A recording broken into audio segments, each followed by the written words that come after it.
name mo. Are you always happy? Actually, yes, but actually, ngayon, Bakit malungkot ka ngayon? nakukulangan po ako sa performance ko. Gusto mo dagdagan natin? Gusto mo mag-dance ngayon? Pero yung hawak mo ang beat. Gusto niya talaga. Sasayaw daw siya ng hawak ko. Nakukulangan ka? Ba't nakukulangan ka sa performance mo? Siguro po sa nakikita ko lang diba siguro pag kakamali ko sa bawat lakad ko. Muntik na po kasi pumadapa kanina. Talaga? Pero I feel like, alam nyo, it's a secret, trade secret inside the pageantry.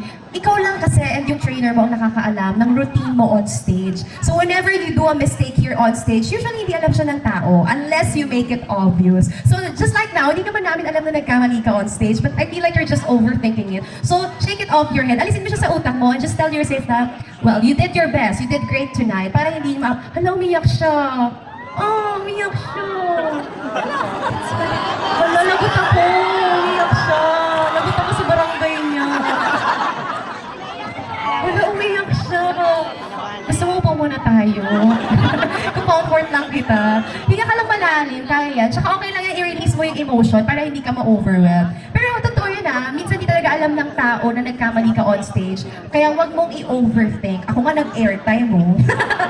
So kaya mo yan. May 90 seconds ka to answer. So hinga ka lang malalim. Pag umiiyak ka ba, usually, anong iniisip mo para maalis yung kaba or maalis yung sad feeling? Anong ginagawa mo? Actually po, iniisip ko na lang talaga kasama ko si Lord ngayon. Huwag naman! Huwag ka muna sumama kay Lord! Bata ka! Kakabayan ka lang niya. Guidance muna ang kailangan natin. Pero huwag ka munang sumama. Kaya mo yan. Ayan, tumatawa na siya. So you're ready for your question? Alright, you pick your question over here. And just like the others, babasahin ko sa'yo twice. So you have time to think. And you have 90 seconds to answer it. Ready ka na, candidate number 6? Alright, if you are ready, here is your question. Uy, madali lang itanong mo. Candidate number 6, if you win tonight, how will you represent Taytay to tourists and visitors? Again, if you win tonight, how will you represent Taytay to tourists and visitors?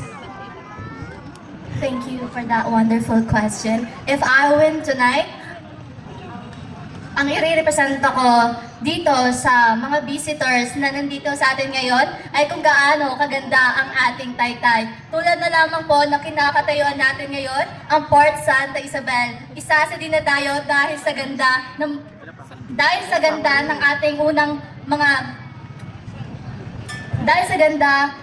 sa mga unang ninuno na pinoprotektahan sa atin. Isa na din ang pagprotekta sa ating Taytay ay ang maging malinis sa ating environment na sa ganon ay patuloy ang ganda at pagkakaisa ng bagong Taytay. That's all. Thank you. Thank you very much. Candidate number 6.